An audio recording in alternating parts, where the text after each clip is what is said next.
Sabe, queridos, eu creio que o que o Senhor deseja trazer ao nosso entendimento hoje tem a ver. Eu acredito realmente que nós estamos vivendo uma era onde Deus quer tomar a história da igreja, a história individual de cada um e fazer que suas histórias sejam elas trágicas ou de boas histórias, de coisas alegres ou tristes. Eu creio que Deus quer pegar nossas histórias, transformar de uma maneira sobrenatural, de forma que só Ele pode fazer, e levantar, unir isso como igreja, e levantar uma igreja imbatível, uma igreja que tem entendimento. Eu acredito que a partir de todos os anos da nossa vida, eu quero que você, durante essa mensagem, vai haver um momento, eu quero que você lembre de toda a sua trajetória, das coisas que você passou até aqui e algumas que você não entendeu. Mas eu tenho convicção, por causa da minha vida em Cristo, que existem questões que o Senhor, a nossa história, é para nos levar a um lugar, para que Deus realize, que Ele cumpra algo grandioso para a glória do nome dEle. Não é nos fazer grande, é fazer grande o nome dEle através da nossa história, nos levando a um propósito intencionalmente. Eu creio que nós temos um Deus que trabalha nossas identidades, quem nós somos e o nosso propósito de vida. Mas a Mídia vai estar aí me ajudando. Eu gostaria de colocar alguns versículos aqui, como Romanos 12, 1. E para que a gente fosse meditando em algumas referências, e algumas delas eu vou apenas passar, vou comentar e vou passando. Porque eu quero que a gente chegue a um entendimento. E essa mensagem é para que a gente entenda algumas coisas. Eu creio que o Senhor quer que a igreja entenda o que está acontecendo nesse tempo em suas vidas como igreja. A noiva de Cristo precisa entender o que está acontecendo nesse tempo e se posicionar. Cada um de nós tem um chamado e uma missão muito específica. E eu tenho falado na escola de dons, a gente não pode menosprezar a si mesmo porque julga que o outro tem um chamado melhor do que nós. Porque cada chamado tem valor para o Senhor. Que o Senhor tenha liberdade entre nós, amém? Que Ele ministre em nosso entendimento não só de alma, mas no nosso espírito, e que o Espírito Santo agite o nosso espírito, e que o Senhor ministre nossa alma, para que Ele coloque em ordem nossas emoções, nossos sentimentos, nossos pensamentos, e o nosso comportamento venha convergir no propósito do Senhor. Em Romanos 12, 1, nós vemos o apóstolo Paulo falando à igreja em Roma, para que ela entregue o corpo dela. Quando ele fala o corpo, que seja o todo dela. Que ela entregue todo o seu ser a Deus. Corpo, alma e espírito. Por causa de tudo que Ele fez por vocês. Nós temos uma razão para nos entregar completamente a Cristo e entender, trazer a nossa história para Ele. E deixar que Ele faça da maneira dEle, por causa de Cristo. Cristo fez a sua obra na cruz e Ele deseja que todo o nosso corpo entenda a sua boa, perfeita e agradável vontade. E que o nosso corpo cultue ao Senhor como um sacrifício vivo e santo, do tipo que Deus considera agradável. Essa é a verdadeira forma de adorá-lo. Em outra versão vai dizer que esse é um culto racional que deve ser dado a Deus. A gente precisa entender o que nós estamos dando a Deus.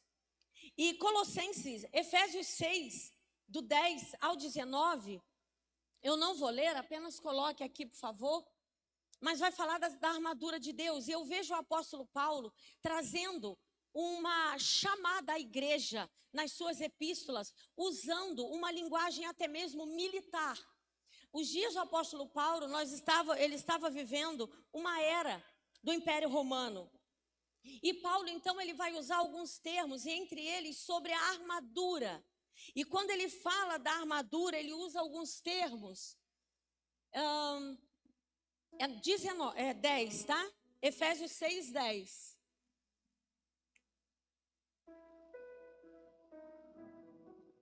Sejam fortes no Senhor e no seu grande poder.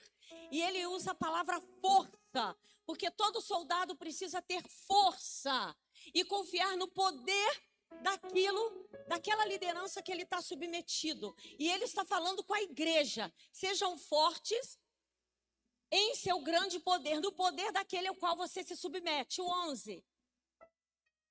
Pode ir passando isso. Vistam toda a armadura. E ele fala de armadura porque esse é um tempo em que o povo via muitos soldados pelas ruas. Era comum ver pessoas vestidas com a armadura militar. E ele fala, você, igreja, precisa vestir a armadura, só que vem de Deus, para que possam permanecer firmes. Vocês têm que estar firmes contra as estratégias do diabo. O adversário, o inimigo de uma nação, ele tem estratégias. E Paulo está usando uma linguagem militar para dizer, estejam firmes, porque o adversário da igreja tem estratégia. Mas vocês precisam estar vestidos de armadura e firmes. Não é titubeando, não é vacilando. Pois nós não lutamos. Então ele está falando, vai ter que ir para a batalha. Mas nós não estamos batalhando contra inimigos de carne e sangue, como o império está, como os soldados comuns estão, mas contra governantes e autoridades do mundo invisível. E ele começa então a colocar escala de hierarquia no mundo espiritual. Verso 12. É 13, desculpe. Vistam toda a armadura de Deus para que possam resistir. E ele está falando de novo, é ter força. Vocês vão precisar ser resistentes ao inimigo no tempo do mal. Então, a palavra de Deus está dizendo que nós iríamos enfrentar dias maus, que vão vir dias de batalha.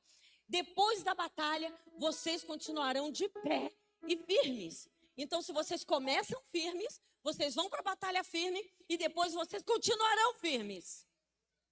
Mantenham sua posição. O desafio de nós como igreja é manter a posição de igreja. É manter a posição de filhos de Deus por meio de Jesus. O problema é que muitas vezes, pode ficar no 14, a questão é que muitas vezes nós não mantemos essa posição e nos comportando como órfãos, nos comportamos como bastardos, mostrando fraqueza diante das guerras, das batalhas que enfrentamos. Pode passar, 15. E ele vai falando sobre que armadura colocar para que estejam inteiramente preparados. Então ele está falando, tem que estar completo. Vocês têm que estar completo. Só que ele está falando a nível espiritual e a nível de entendimento também. Entendam que vocês alcançam completude em Cristo. 16. Em todas as situações, levantem o escudo. E ele fala para deter as flechas de fogo do maligno. Nas grandes batalhas dos dias dos impérios, aconteciam que havia um grupo específico de soldados que lançavam flechas com fogo na ponta. E eles lançavam para já aniquilar alguns, reduzir o exército que eles estavam se opondo. E ele está falando numa linguagem que a igreja de Éfeso vai entender. E ele vai falando, estejam com capacete, empunhem a espada do Espírito, porque depois dos dardos inflamados, vai vir os soldados de chão, de batalha, eles vão vir com espada, eles vão vir com ataques específicos contra vocês. Empunhem a espada, que é a palavra de Deus. 18. Eu estou fazendo uma exegese corrida, porque eu quero chegar num lugar. Orem no Espírito. E isso aqui, o Espírito de Deus me chamava a atenção. Espírito com letra maiúscula, eu falo na escola, né? Com letra maiúscula se refere ao Espírito Santo. E nós precisamos aprender a orar, mas a orar no Espírito. A verdade é que muitas vezes nós estamos orando as nossas palavras, da nossa maneira. E é por isso que muitas vezes a gente acha que a nossa oração está fraca, porque a gente precisa querer a presença do Espírito Santo. E quando nós orarmos, vamos orar nele, por ele. Ele vai conduzir nossa oração. Queiram orar, conduzidos pelo fogo de Deus. Irmã, todo dia você sente fogo? Todo dia você sente assim, Jesus? Tem dia que eu estou fraca. Tem dia que eu choro. Tem dia que eu não consigo falar e apenas chorar. Tem dia que eu oro apenas em línguas. Tem dia que eu fico quieta, no silêncio, e vou percebendo Jesus ali. Mas tem que ser no Espírito. Tem que ser, esse é o imperativo. Orem no Espírito. Nós precisamos pedir, Senhor, me ensina a orar no Espírito. Porque quando eu orar no Espírito, eu serei de um todo vivificado. Em todos os momentos e ocasiões. Ai, irmã, tem dia que eu não estou muito bem. Mas a ordem é, ore no Espírito. Em todos os momentos. Se esforce para orar no Espírito. Queira orar no Espírito. Chame a presença do Senhor. Permaneçam atentos. Como um bom soldado. Todo soldado permanecia atento em tempos de batalha. E sejam persistentes em suas orações por todo o povo santo. Orar uns pelos outros é um desafio. E às vezes a gente vai dizer assim, mas eu estou com dificuldade de orar até por mim, que dirá pelos outros. Se nós orarmos no Espírito, nós vamos conseguir orar até pelos nossos inimigos e abençoá-los. A versão, a Ara, o Colossenses 1,13, eu gostaria de ler com vocês. Colossenses 1,13. E ainda é uma linguagem militar. E a gente precisa, para que eu entre aqui aonde eu gostaria de falar com vocês, ele nos resgatou do poder das trevas. Você tem aí na área que está falando de império. E nos trouxe para o reino do Filho do seu amor. Em outra versão diz, ele nos tirou do império das trevas. E a carta aos Colossenses vai usar novamente esse termo porque é tempo do império. O império romano. E o povo cria que eles estavam oprimindo e focavam no império das trevas. Eles olhavam para o império das trevas, para o império que governava naquele tempo. E ele diz, olha, Cristo já vos resgatou do império das trevas, desse poder tirano. E já transportou vocês para o reino do Filho do seu amor, para o reino de Cristo. Amém? E tudo isso é para a gente começar a entender que toda guerra, toda batalha que nós enfrentamos, que a igreja enfrenta, ela tem um cunho cultural, sociopolítico, religioso. Como assim, irmã? Todas as lutas que nós vivemos, elas têm um entendimento. O mundo espiritual, ele tem fundamentos para iniciar uma batalha. E ele pensa em tudo.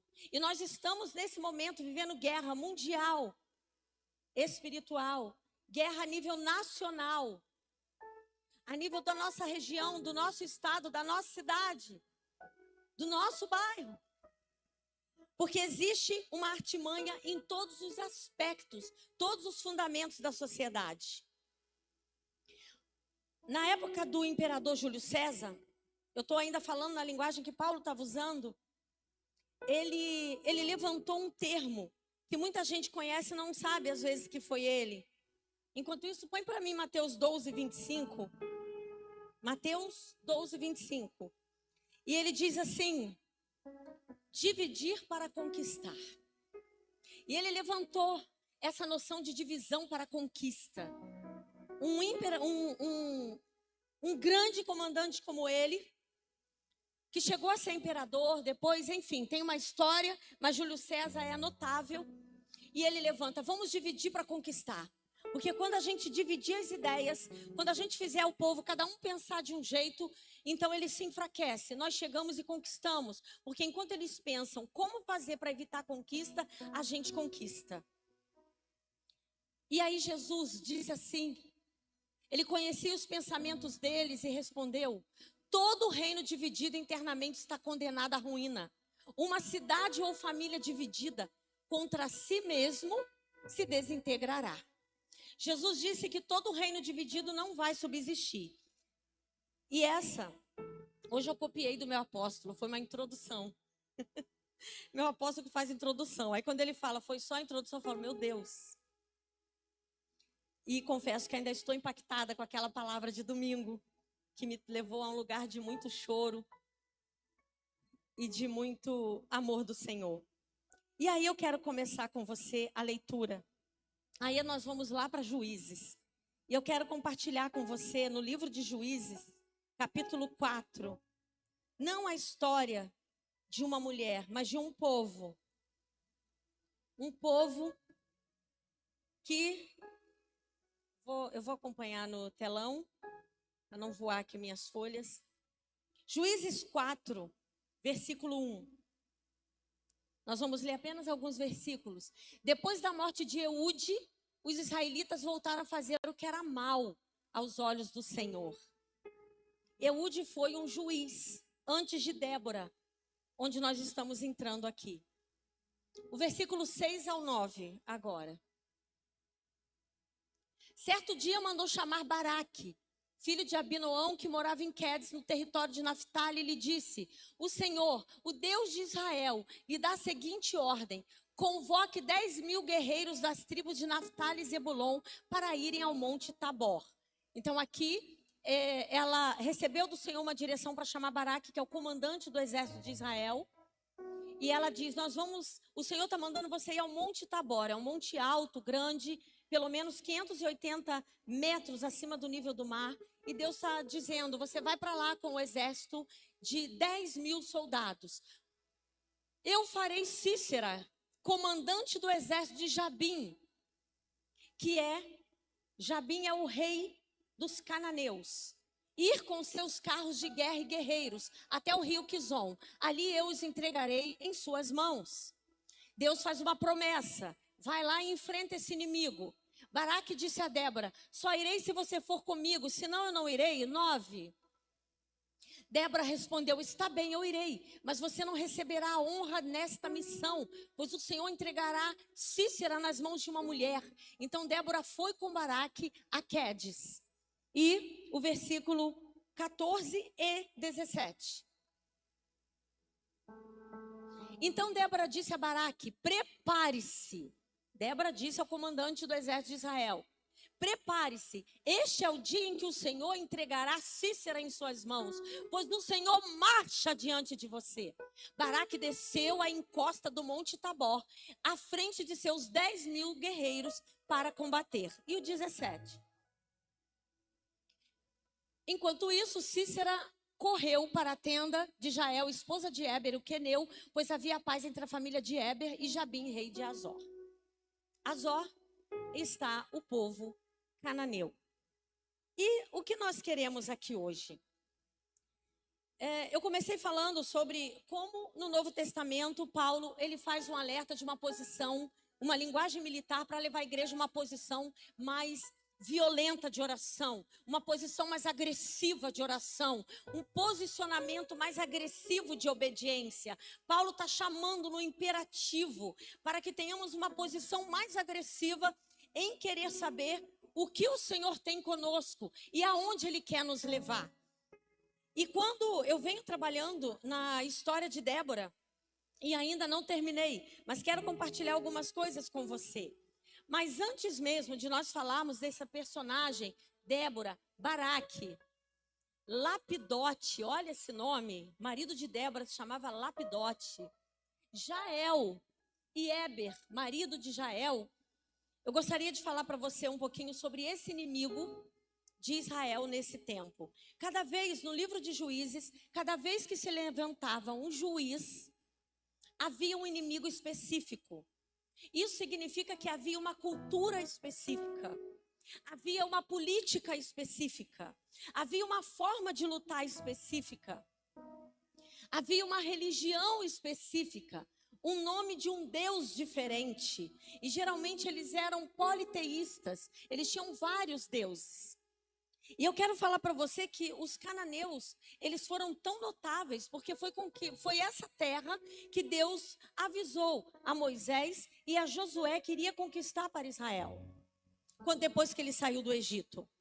E os cananeus foi objeto de estudo recente pela National Geographic.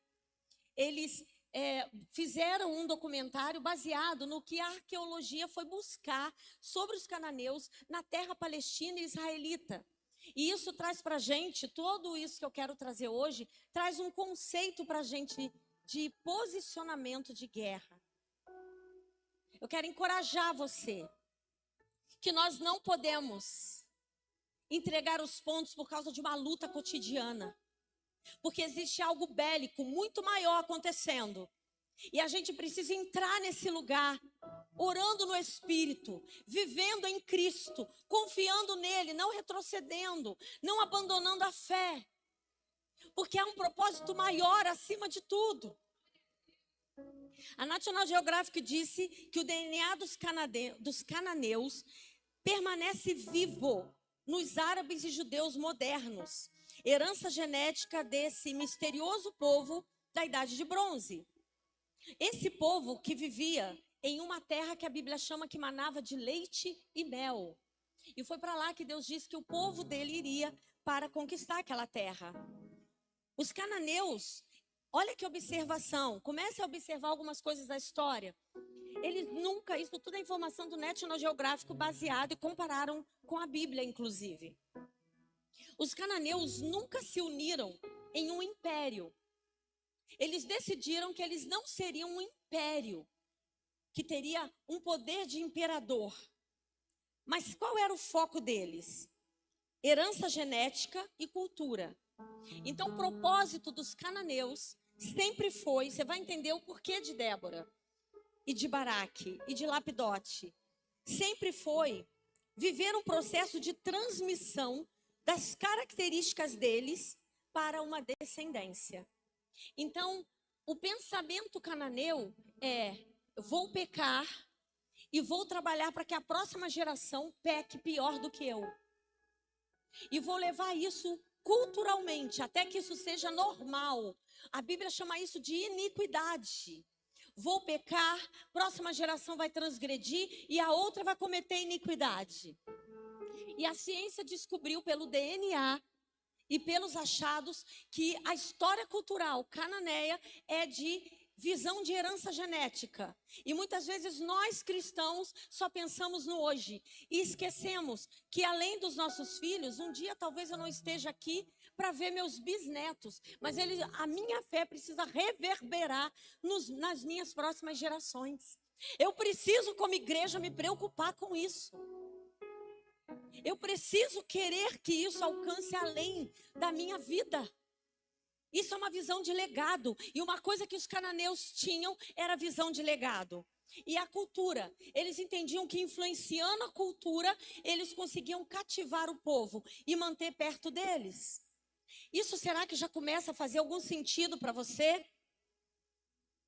O rei do leste da Síria, nesse documentário foi dito que ele intitulou os cananeus de ladrões e cananeus, dizendo: eles roubam cultura, eles saqueiam tudo que um povo constrói dentro deles. O rei do leste da Síria diz: eles deturpam, eles saqueiam, eles destroem tudo que a gente planta nos nossos filhos.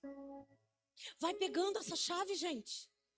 Porque eu estou falando de um movimento espiritual sobre a terra. Isso tudo é arqueologia na National Geographic. Após a libertação do Egito, Israel é direcionado por Deus a conquistar as terras cananeias. Os palestinos afirmam hoje que aquela terra, e que terra é essa? Megido ou Armagedon. Os palestinos até hoje dizem que aquela parte da terra é deles. E aí teve um pronunciamento do primeiro-ministro israelita Benjamin Netanyahu. E ele disse assim, acerca de Megido: olha, os ancestrais dos palestinos modernos vieram da Península Arábica para a terra de Israel milhares de anos depois dos israelitas. Portanto, Megido é nosso. Você precisa entender isso. Se você está vendo notícias, você precisa entender isso.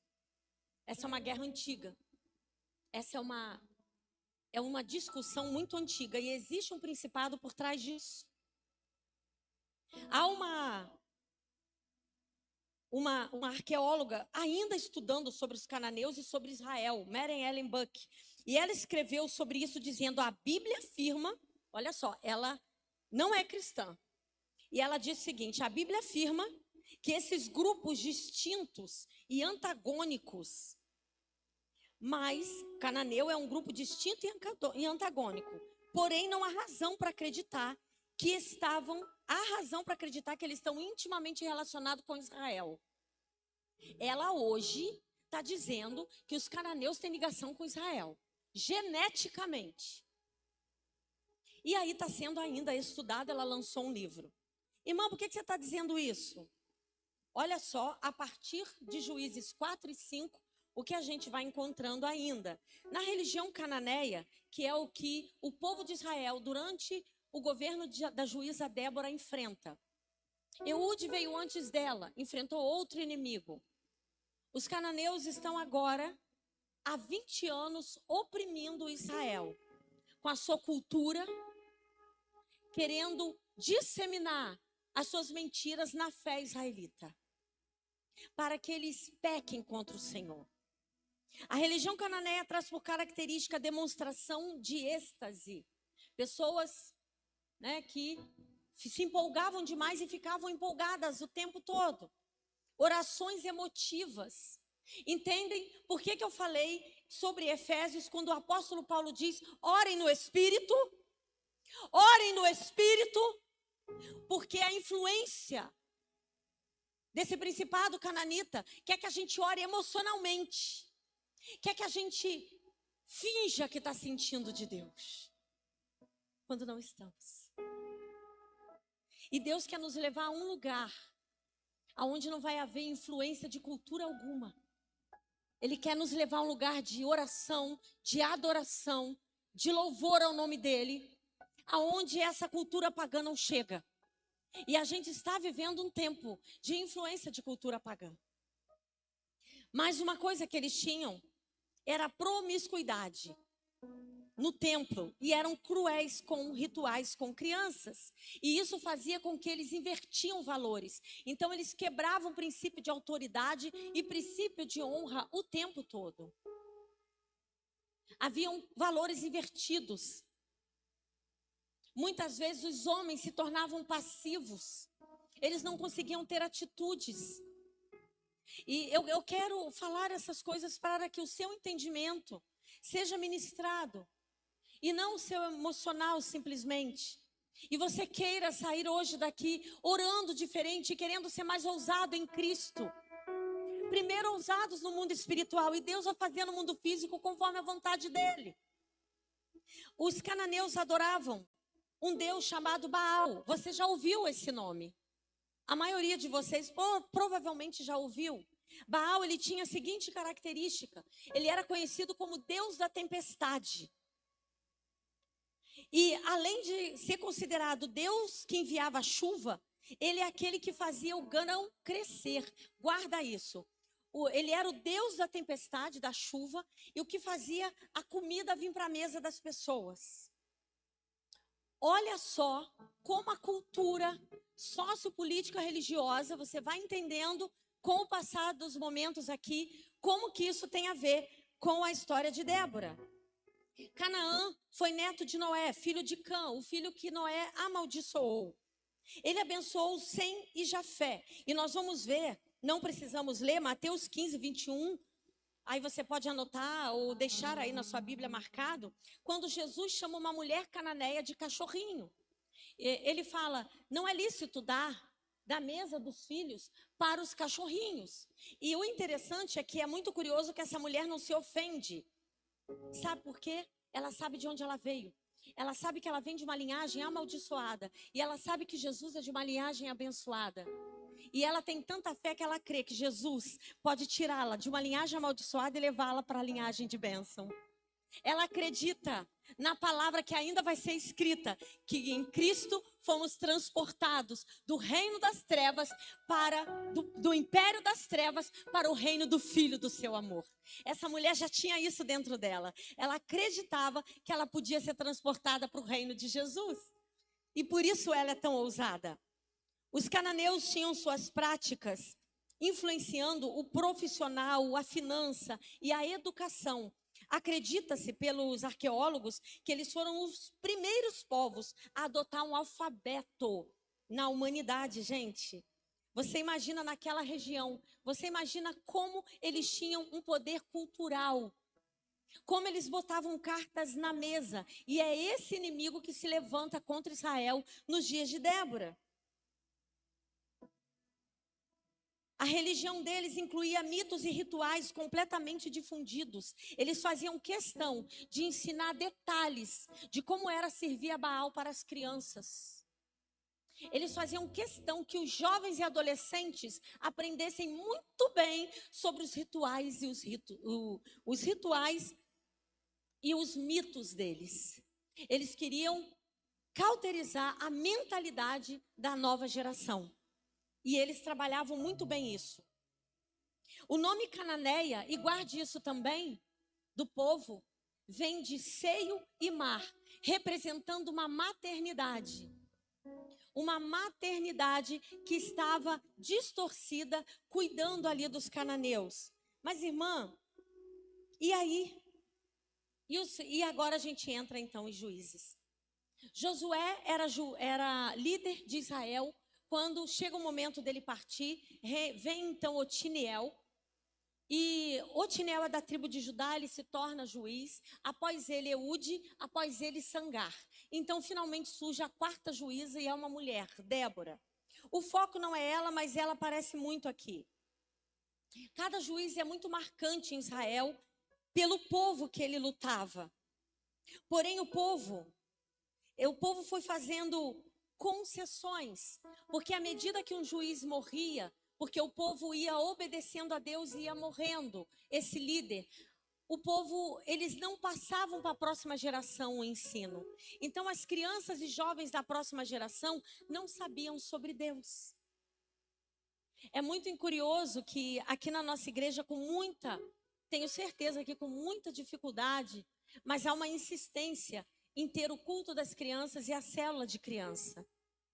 Porque nós realmente precisamos, mas principalmente em casa, nós precisamos aprender a ser pastores dos nossos filhos, das nossas crianças, e investir tempo neles. Nós precisamos fazer isso.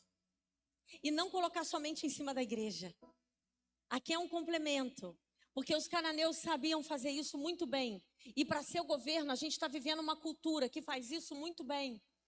As crianças estão em casa, que não tem pais cristãos, e elas estão aprendendo, sendo culturizadas, né? Está sempre embutido nelas uma cultura de promiscuidade. E nós precisamos encher nossas crianças, nossos adolescentes e jovens, na medida que pudermos, da palavra de Deus, para que eles alcancem essas crianças que a gente muitas vezes não vai conseguir alcançar. Em Juízes 2:10 diz que a próxima geração não conheceu o Senhor. Em Juízes 2:11 diz que o povo começou a adorar os Baalins, que não é só Baal. Baal junto com ele trazia um panteão de deuses. Então começa a adorar vários deuses. Deus suscita o inimigo para que Israel acorde. Deus se irava, não era com os inimigos. Queridos, a gente passa muito tempo se preocupando se o nosso inimigo está fazendo alguma coisa nos altos escalões do governo. Mas sabe o que Deus chamava Israel em Juízes? Eu quero a obediência de vocês. Eu quero uma adoração legítima de vocês. Quando vocês fizerem isso, as coisas vão começar a mudar na terra. Não se preocupem com os inimigos, se preocupem em me agradar. E sabe o que acontecia? Quanto mais eles olhavam para o inimigo, mais eles faziam concessões. Então conta a Bíblia que os casamentos pagãos começaram a acontecer. E dentro dessas casas, não estava nos olhos da sociedade. Começavam a levantar adoração a outros deuses. E Israel ia sendo contaminada de dentro para fora. E à medida que Israel ia sendo contaminado, o povo ia se perdendo porque as crianças aprendiam a serem pagãs. E aí Deus tinha que levantar um novo juiz. E a gente começa a ver então o povo entrar num ciclo de apostasia. Eles eram libertos por Deus através de um juiz que vinha, guerreava, dava vitória. Só que o povo, quando está vivendo coisas muito boas, se acomodam. Você conhece alguém assim? Que quando está na bonança, esquece até que precisa orar, vigiar e ler a Bíblia? Irmãos, nós temos essa tendência. Quando as coisas vão bem, a gente tem uma tendência a se acomodar e entrar na nossa zona de conforto. E não foi diferente com Israel. E isso ia acontecendo. E o povo apostatava. Ele negava a fé. Ele negava a crença no Deus vivo. E aí eles eram subjugados por um inimigo.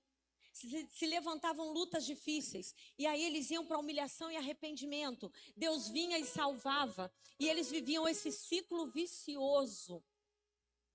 E então a gente começa a ver que Débora, ela tem o escritório dela debaixo de uma palmeira. E ela está ali atendendo o povo como juíza. E ela dá conselhos ao povo. E ela tem um marido chamado Lapidote. E o seu marido, ele reconhece o ministério de sua esposa, porque ele também tem um ministério. Lapidote aparece bem pouco aqui, mas ele tem uma representação incrível como uma família. Porque nos dias de Débora, ela era uma juíza diferente.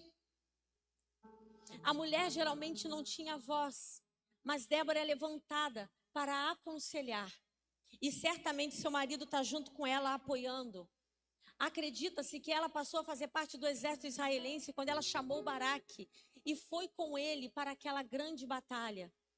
Ela passa a ter uma figura representativa militar, embora ela não empunhasse uma espada.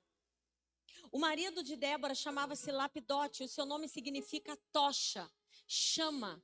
E Débora então tem uma referência de ser uma mulher flamejante. E aí a gente vê, eu sempre penso, como nessa igreja é valorizado os casais, a família. E deve ser assim mesmo. E deve ser levantado isso sim, essa bandeira de restauração da aliança, de cuidado com a aliança. Lapidote e Débora estavam numa cultura corrompida.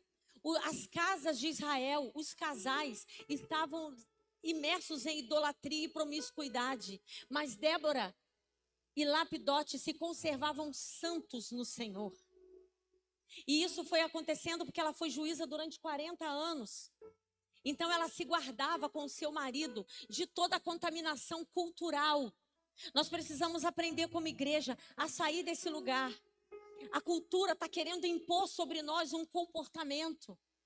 Se deixar, a gente está batendo o pezinho com a música secular.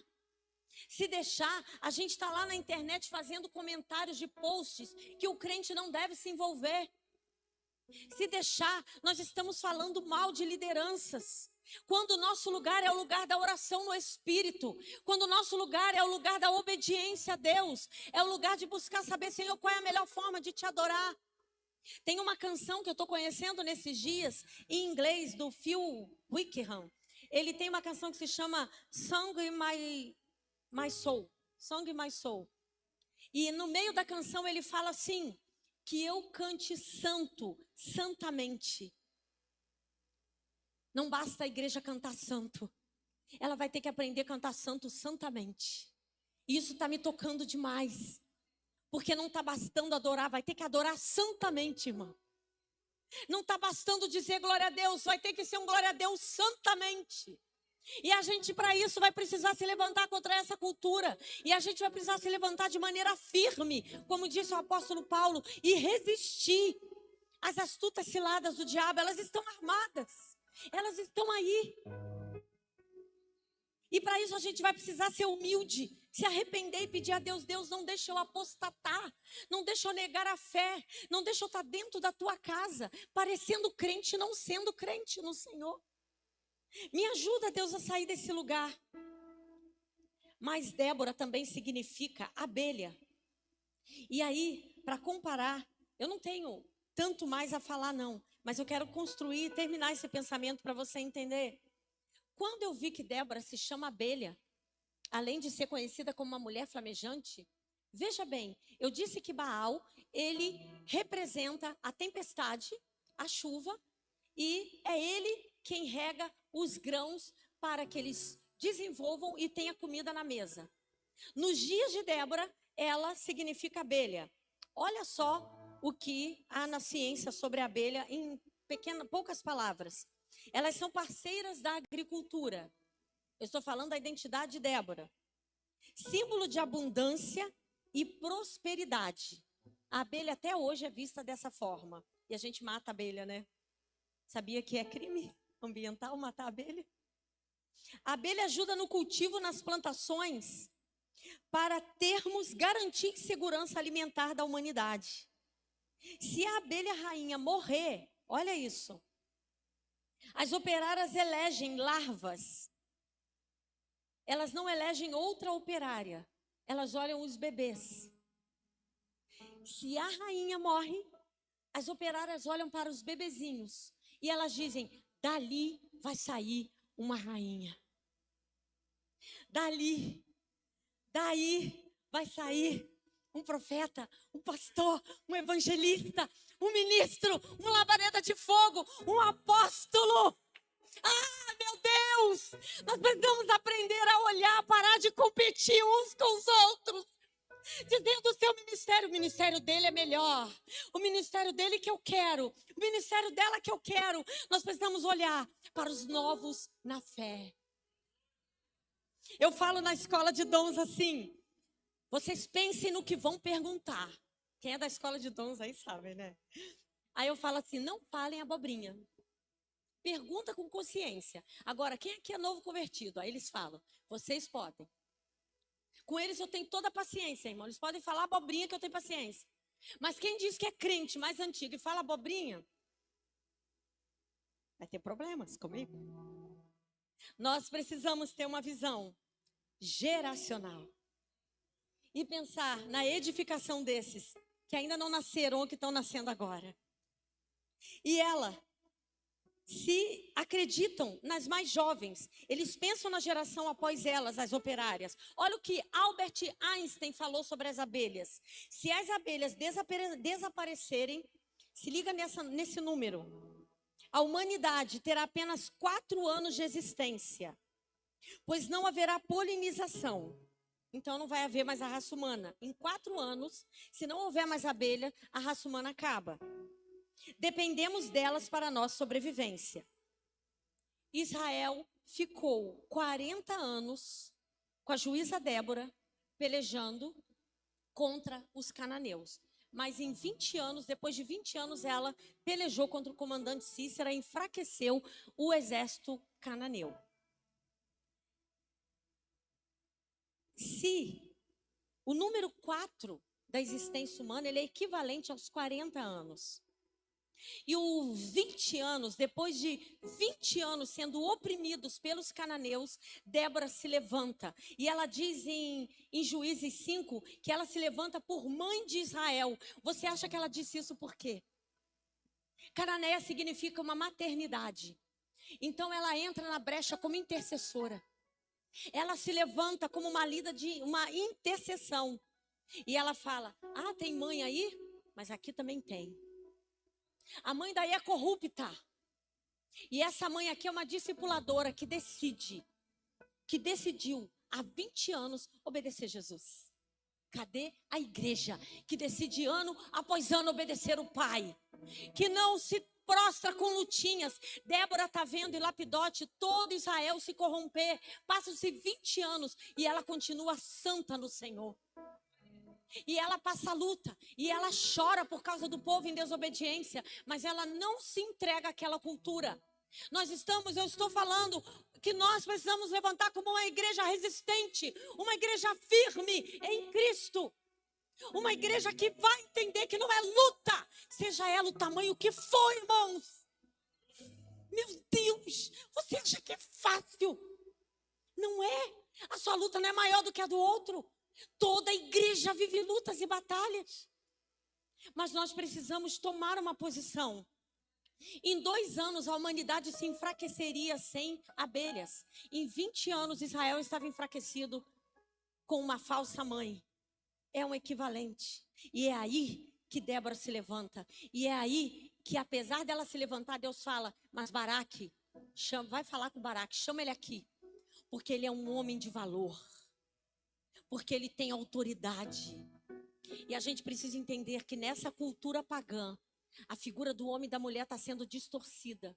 Mas na cultura do céu, há um lugar para a mulher e há um lugar para um homem, de glória para o nome do Senhor. Há lugar para homem macho e há lugar para mulher fêmea. E o Senhor quer resgatar a nossa identidade nisso. E Débora se levanta com um casamento santo para poder confrontar com os casamentos pagãos em Israel. E ela se levanta como mãe para confrontar a cultura cananeia. E ela então agora está faltando um ponto. Eles vão para a guerra. E eu vou resumindo. E quando eles chegam lá, o que acontece lá no Monte Tabor é que quando o comandante Cícera, alguém foi lá e avisou ele que Baraque está reunindo aqueles homens. Só que Baraque está com medo. Homens, é normal sentir medo. Mas Deus é fiel para levantar homens de valor, porque quando a mulher entende o seu lugar e o homem entende o seu lugar, e os demais vão entendendo o seu lugar, nós vamos ter um exército imbatível. Porque ela vai junto com Baraque, mas ela não envergonha a autoridade dele, ela sabe o lugar dela. Ela sabe que ela tem um lugar e Baraque tem o dele. E nós, mulheres de Deus, precisamos saber que os homens têm os seus lugares e a gente não tem que se meter no lugar deles. E as mulheres e os homens têm o lugar deles. O homem masculino. E Baraque teve condições de dizer, vem Débora, vem comigo. Não tem problema não, eu não sinto vergonha. Porque há momentos que a mulher vai ter que estar junto com esse homem para que algo aconteça. Só que lá embaixo, Cícera vem com os 900 carros de ferro dele. E Baraque chegou a tremer por causa disso. Mas Deus olha bem do alto céu. E ele olha assim, peraí. Estão dizendo, eles estão levando Baal à frente, dizendo que ele é o Deus da tempestade. Que ele tem esse poder todo. Peraí que eu já vou agir. Eu já vou mostrar quem é que manda nisso aqui. E vem uma tempestade. E os carros ficam tudo atolados na lama. E eles começam a ver que o Deus deles não é tão forte assim. Quando a igreja se posiciona, quando a igreja adora a Deus com legitimidade, e ela chora e começa a dizer, Deus, me leva ao lugar de adoração, me leva ao lugar que o Senhor quer para mim, resgata a minha identidade no Senhor. O Senhor vai resgatando a adoração que Ele quer na igreja. Ele vai restaurando a nossa obediência. E os nossos inimigos vão começar a cair, a ficar atolados no que eles fazem. Porque eles atolaram na lama com os carros poderosos deles. Nossos inimigos vão atolar a gente. Só que a gente tem que ir para a obediência e para a adoração legítima. Sair desse lugar cultural de corrupção. E entrar no lugar que Deus quer para a gente. E como se não bastasse, eles agora vão vir. Quando Baraque olha, ele fala, é a nossa oportunidade. E quando Cícera vê que não tem jeito, que ele perdeu os carros, isso enfraqueceu o exército, Baraque vai e corre atrás do exército com os 10.000zinhos dele, a pé. E ele corre a espada. E a Bíblia diz que ele não deixa um de pé. Acaba com tudo. E a tempestade que era para favorecer os cananeus, favorece Israel. Só que Cícera é um comandante que sai correndo. E quando ele sai correndo para outra direção, enquanto Baraque está ocupado com soldados, ele sai correndo para a casa de uma mulher, uma tenda de uma mulher chamada Jael. E na tenda de Jael, ele encontra abrigo. Ele encontra. Porque Éber e Jael são parceiros, têm uma aliança com Razim, ou Razom. Em Razom, com Jabim. Misturei os dois nomes. Eles têm uma aliança e Cícera sabe disso. E ele pede para se esconder lá. E Éber, marido dela, não está em casa. Mas Jael é sensível, sabe por quê? Eles são queneus. Eles vêm de um povo que era da família do sogro de Moisés, de Jetro. Jael e Heber conhecem a história de Israel. Eles são parceiros de cananeus, mas eles estão ligados no Deus de Israel. E ela não titubeia. São aqueles crentes que se convertem rapidinho quando vê que Deus é Deus. E ela se converteu rapidinho. Ops, peraí, está acontecendo alguma coisa aqui. Se Cícera está fugindo é porque tem alguma coisa errada. E Cícera então pede para se esconder. Ela dá uma manta, ele dorme, um sono bom. Ele pede água, ela fala, não, vou dar leite. Fica a barriga cheia. Ela ainda faz o jogo do inimigo. Ele crente que está manipulando ela. E ela consegue então aniquilar a vida dele. Não vou entrar em detalhes, não convém aqui. Temos crianças. E ela consegue aniquilar a vida de Cícera. E quando Baraque chega, ela diz, olha, eu já sou crente, tá? Ajudei vocês. E ela então está convertida. E o marido dela não está nem sabendo. Porque nós mulheres, quando entendemos o chamado do Senhor, muitas coisas vão acontecer no secreto com Deus. Ninguém vai ver, ninguém vai saber. O marido não vai estar lá, o filho não vai estar lá, o pai não vai estar lá. Mas nós sabemos o que nós temos em Deus. Então ali no nosso secreto a gente vai tomar uma posição. O que eu quero dizer com tudo isso? E eu quero ir encerrando, gente. Nós estamos num tempo de intimidação da igreja, aonde a igreja estão tentando intimidar a igreja, mas de que maneira? Ameaçando? Não necessariamente, mas fazendo com que ela se sinta fraca, sem estrutura, abatida. Quando a gente sai da nossa casa para vir no culto de quinta-feira, de domingo, eu venho no culto de domingo e eu venho ansiando para ouvir uma palavra que eu tenho certeza que o Senhor vai ministrar ao meu espírito. E Ele faz. Eu venho para participar do louvor e ali na cadeira eu me sinto como se eu estivesse aqui em cima. E ali eu quero me derramar.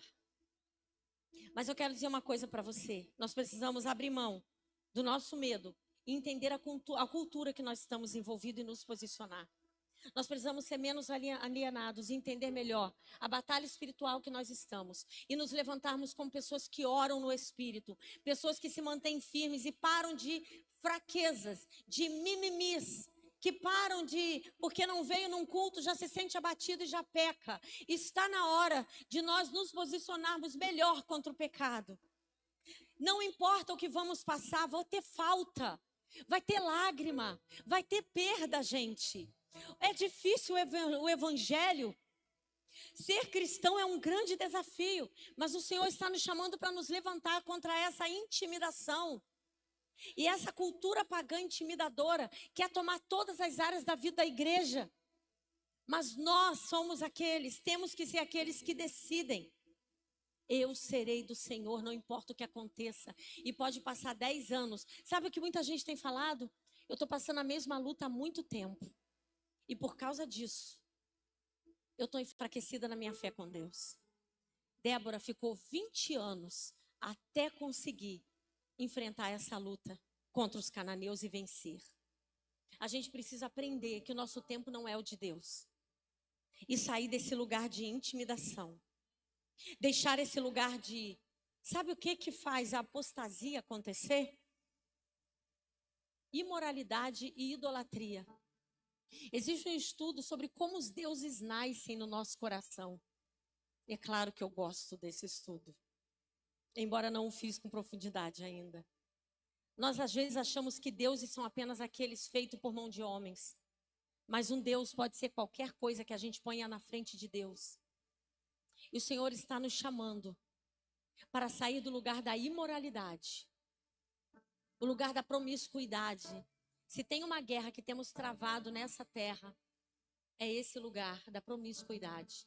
E a treva está querendo contaminar a igreja de Cristo. Fique de pé, em nome de Jesus. Que o Senhor venha nos limpar os nossos olhos daquilo que nós vemos na televisão, na internet. Que o Senhor venha nos limpar da imoralidade, que Ele venha nos limpar da idolatria e que nós nos levantemos como Débora, Lapidote, Baraque, homens e mulheres, Jael, que não se renderam ao pecado cultural, que não se renderam ao que estava acontecendo na sua nação naquele momento e eles decidiram que teriam uma vida séria. Às vezes nós queremos nos juntar com uma multidão, Mas às vezes nós teremos que ser santo sozinho, como Jael. Ou ser santo apenas com o marido, apenas com o amigo, apenas com o pai, apenas com o irmão, apenas com alguém da igreja. Que haja em nós um desejo ardente de querer esse Jesus, para que Ele passe em todas as áreas da nossa vida e nos fortaleça sobremaneira. Não esqueça a armadura que você carrega. Não esqueça o chamado. Ore no Espírito. Adore no Espírito. Cante santo, santamente. Que o Senhor, através do seu Espírito chamado Santo, nos levante a uma posição de santidade. E que a gente se preocupe em obedecer, em ser santo, mais do que com o que está acontecendo lá fora.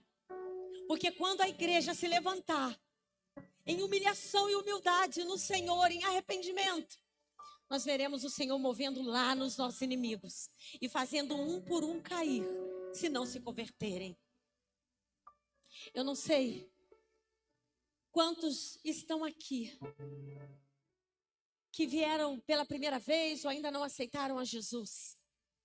Eu não sei se você já entendeu que o seu lugar é com Jesus. Quando eu venho a essa igreja, quase todos os cultos, irmãos, vou dizer para vocês, se eu tiver muito concentrada aqui, eu tenho vontade de vir aqui na frente do altar e aceitar Jesus de novo. Eu fico querendo renovar minha aliança com Cristo. Eu não sei se você que está aqui nunca veio, mas eu gostaria de chamar você, como Deus deu uma oportunidade para Jael. E Jael aceitou derrotar o inimigo da vida dela e entrar na presença de Deus. Ou se você é alguém como Baraque, que estava meio desviado na fé, sentindo que não estava conseguindo seguir com Deus do mesmo jeito. Mas ele decidiu de repente, quando se uniu a uma igreja, que ele era mais forte do que ele imaginava. E ele sentiu Deus sustentando de novo seus braços para as batalhas da vida. Seja como for.